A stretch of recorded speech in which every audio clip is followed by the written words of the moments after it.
Good morning, and welcome to the inauguration of Ronald Cantor as President of Southern Maine Community College. I am Dr. Janet Sorter, Vice President and Dean of Academic Affairs at Southern Maine. It is my great pleasure to introduce our inaugural speaker, Senator George Mitchell. Senator Mitchell has had a distinguished career in public service. He was first appointed to the United States Senate in 1980 and served for more than 15 years, including 6 years as the Senate Majority Leader. Under his leadership, legislation such as reauthorization of the Clean Air Act, the nation's first child care bill, and the Americans with Disability Act were passed. Senator Mitchell enjoyed bipartisan respect during his tenure. It has been said, there is not a man, woman, or child in the Capitol who does not trust George Mitchell, nor is there in Maine. Senator Mitchell served as a special advisor to President Clinton on Ireland and as the independent chairman of the Northern Ireland peace talks. Under his leadership, the Good Friday Agreement, an historic accord ending decades of conflict, was signed. For his service in Northern Ireland, Senator Mitchell received the Presidential Medal of Freedom, the highest civilian honor given by the U.S. government, the Philadelphia Liberty Medal, the Truman Institute Peace Prize, and the United Nations UNESCO Peace Prize. The Mitchell Scholars Program, named to honor Senator Mitchell's pivotal contribution to the Northern Ireland peace process, provides scholarships for up to 12 students annually for 1 year of study in Ireland and Northern Ireland. We are pleased to host several Mitchell Scholars each year here at Southern Maine Community College. Senator Mitchell also served as chairman of the International Fact-Finding Committee on Violence in the Middle East and as the U.S. Special Envoy for Middle East Peace. In 2008, Time magazine named Senator Mitchell as one of the 100 most influential persons in the world. It is my pleasure to introduce one of the greatest state persons of our time, Senator George Mitchell. Thank you very much for that really overly generous introduction. Thank you, ladies and gentlemen, for your warm reception. The introductions got longer and more separated from reality. And my wife said, this is terrible, she said, because it's obvious it's going to your head. I said, well, what do you mean? She said, well, I saw you passing notes up to the introducer and giving them tips on what they should include. And so anyway, by the time we got to the last stop, which was at the Irish American Club of Stamford, Connecticut, my head was so big I could just barely squeeze in the door. And when we got in, the very first person I met was an elderly woman who rushed up to me. She's very excited. She actually bumped into me and almost knocked me over. And she said, I'm so thrilled to meet you and shake your hand. And she said, I don't even live anywhere near here. She said, I drove 2.5 hours just to meet you and ask you to sign my poster. And I said, well, yeah, sure, I'll be glad to sign your poster. And she handed it to me, and I looked at it, and there was a big photograph on it. And I said to her, well, ma'am, I'd be very happy to sign your poster, but this is a picture of Henry Kissinger.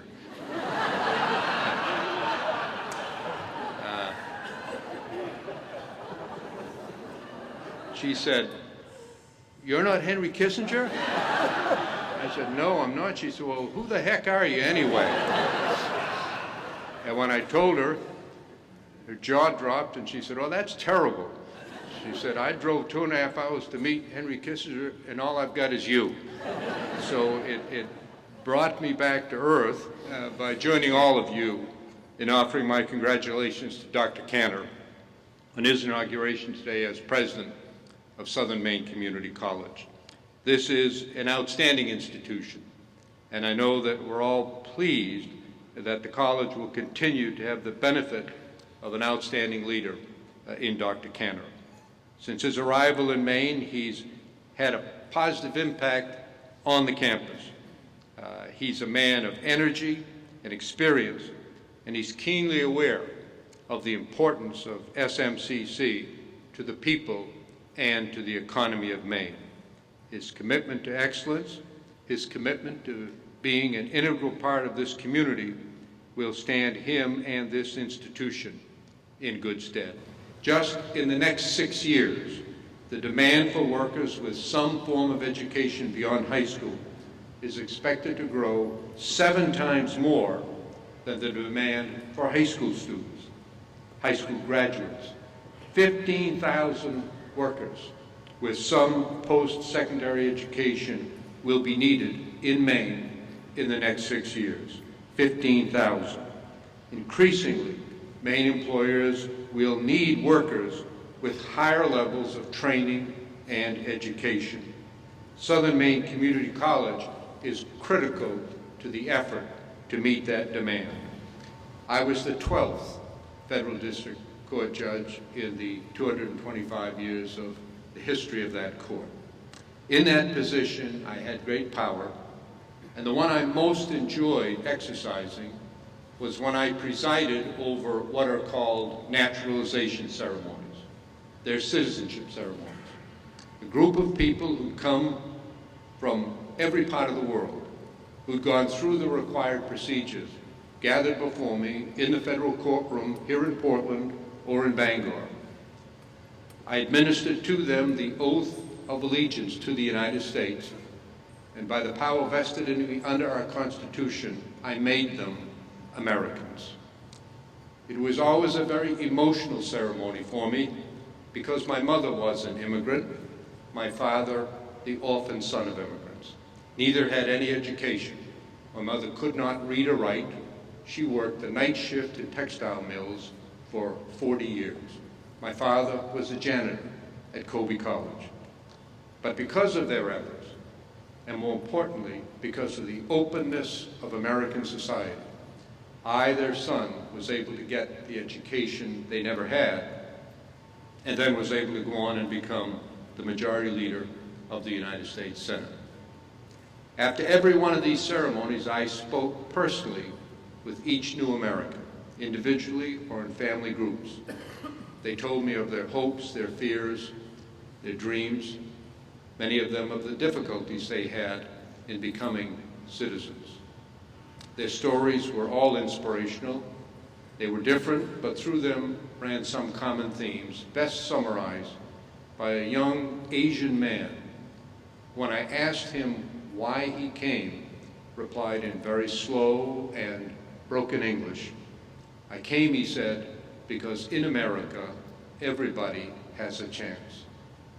Think about the fact that a young man who'd been an American for just a few minutes, who could barely speak English, was able to sum up the meaning of our country in a single sentence.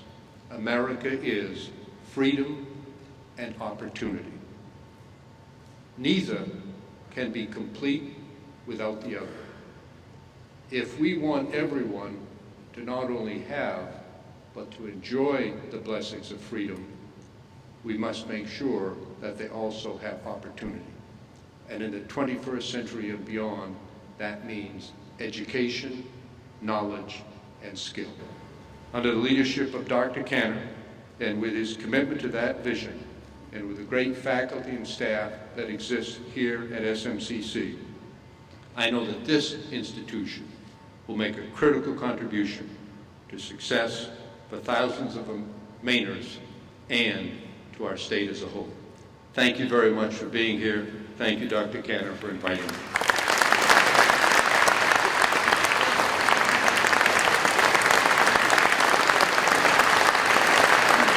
At this time, I would like to ask Trustee Robert Clark, Vice Chair of the Maine Community College System Board of Trustees, and Dr. John Fitzsimmons, President of the Maine Community College System, to come forward to invest our new president and to present the Presidential Medal. I would also like to ask Alex, Katie, and Julia, would you please join us? Well, good morning, everyone. Great to be here. It was wonderful seeing Kevin Sweeney again. He is just loved at this college, and you know why. He's an English professor here. I was walking by him, and I overheard him talk to his colleagues, and he's not as nice as he comes across. What he said was, look at Fitz, every day he's looking more like Henry VIII. It's an honor to be here today for the inaugural ceremony of the 9th college president in the 66th year history of Southern Maine Community College. This is a very special day for President Cantor, for his wife Alexandra, for their daughters Julia and Katie, for the students and employees of SMCC, for the businesses of Southern Maine, for the friends and supporters of this outstanding institution, for my Board of Trustees, and for myself. Ron, as you begin your presidency, let me offer 3 guiding principles. Trust others, be courageous, and be caring. Trust the talented employees who will help guide you in the important and challenging decisions awaiting you. Trust in the value of partnerships. Invite the private sector and the business and the community itself into your dreams from SMCC. Be a college that sees itself as a resource for the community and a partner in improving the economic prosperity of the people of this region. And trust in yourself, your experience and intuition. Have the courage to take risks. Let the students be your role models. In the face of daunting challenges, they have had the courage to return to school to better themselves and their families. Have the courage to make the tough decisions on their behalf. And care. Above all else, care about your students. Create a student-centered environment which is manifested in the respect and support your students receive from every employee at this institution. Care about your employees, your professional family. They will give more to this college than any president has a right to expect. I've been the president for 22 years, and I've hired 15 college presidents in those years. There's no decision more important than the hiring of a college president. Dr. Ron Cantor is the right person at the right time to lead this college. Ron, the best thing you can do is make sure Alexandra, Katie, and Julia are always happy. The college work of a president is never, ever done. Never, ever done. So please take the time to be with them. You will be a great president if your family is happy. Make sure you're building the time in for them. It is now my pleasure to introduce the Vice President of our Board of Trustees, Trustee Robert Clark, for the formal investiture. Dr. Cantor and guests, friends, on behalf of the Board of Trustees and by the power vested in me as Vice Chair of the Board of Trustees, it is my honor to present to you this medallion, a symbol of the office of the President, which carries with it all the rights and privileges thereto.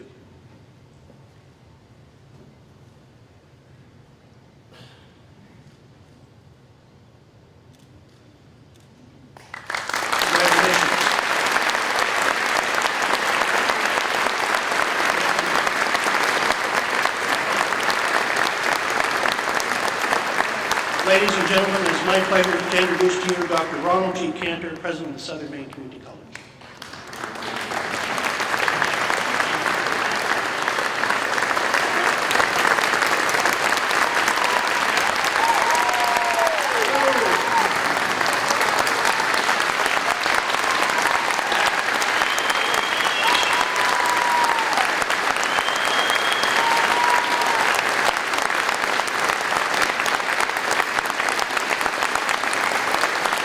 Thank you.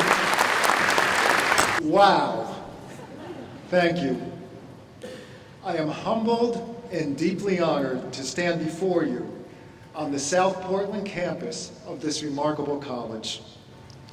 Today, our progress continues, and it is progress with integrity. What does this phrase, progress with integrity, mean? It means that we will not stand still. It means that we will move forward, not backward, striving always to broaden minds and horizons rather than narrowing interests to the point of conflict. It means that we will aim for and achieve both educational excellence and access to the riches of higher learning. It means that SMCC will be a continuously improving organization focused on the changing needs of our diverse constituencies. And it means that the communities we serve will grow both economically and culturally because of all we do in partnership with others. More people will be more successful thanks to SMCC. That's progress. Once, I thought that integrity was all about a few big things. Now I know that it's more often about the never-ending little things that inevitably add up to the big things. Integrity is what happens, or what doesn't happen, every day in the classroom or office, in the parking lot, and on Facebook. Academic integrity is quality plus honesty. It includes both depth and breadth. It's about disparate approaches and views held together by high standards. SMCC will be an institution of higher learning in every sense of the phrase. I have met Senator Mitchell several times during the past 7 months, and one of these chance meetings is worth mentioning, in that it connects his distinguished national and international initiatives with very domestic concerns. This past December 9th, Senator Mitchell received the prestigious Charles Elliott Award from the New England Association of Schools and Colleges, the very body that determines SMCC's accreditation. So it was natural for me to attend the association's 3-day annual meeting in Boston, and I was pleased to learn that Senator Mitchell would be present to accept his award. I did not go to Boston alone. Since I already had a hotel room reserved, why not bring the family? While I attended conference sessions, my wife and daughters visited the aquarium and the Museum of Science.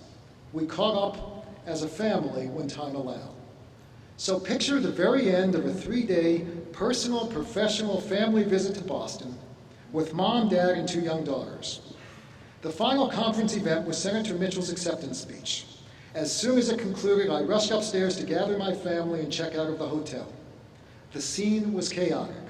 Overflowing suitcases with stuffed animals and blankies dragging behind. The girls refused to give up their bag of popcorn, and they wanted to stay to watch the end of whatever was playing on TV. Alex and I were stressed over the possibility of being charged for an additional day because checkout time had expired 10 minutes earlier. Turn off the TV and drag everything to the elevator, I commanded. Katie and Julia raced through the corridor, arguing over which of them would press the elevator buttons. Amid the shrieking and mayhem, the elevator doors opened, and I used all 4 of my limbs to push suitcases, children, and assorted messes into the tiny chamber.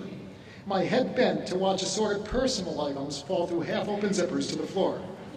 The bickering continued as I slowly raised my eyes and noticed a 5th person in the elevator with us.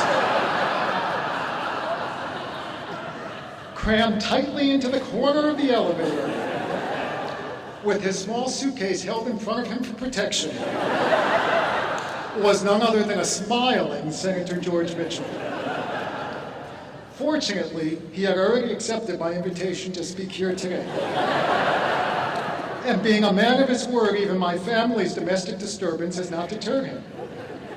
Thank you, Senator Mitchell, for doing all you can amid the turmoils of Congress, Ireland, the Middle East, and the Cantor Bennett family.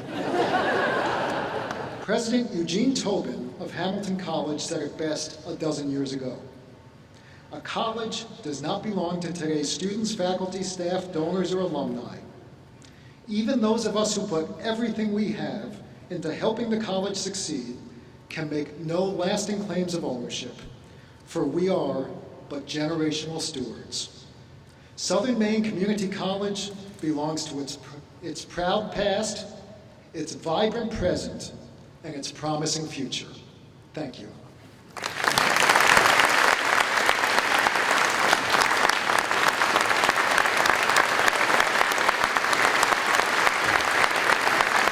I now call this ceremony to a close.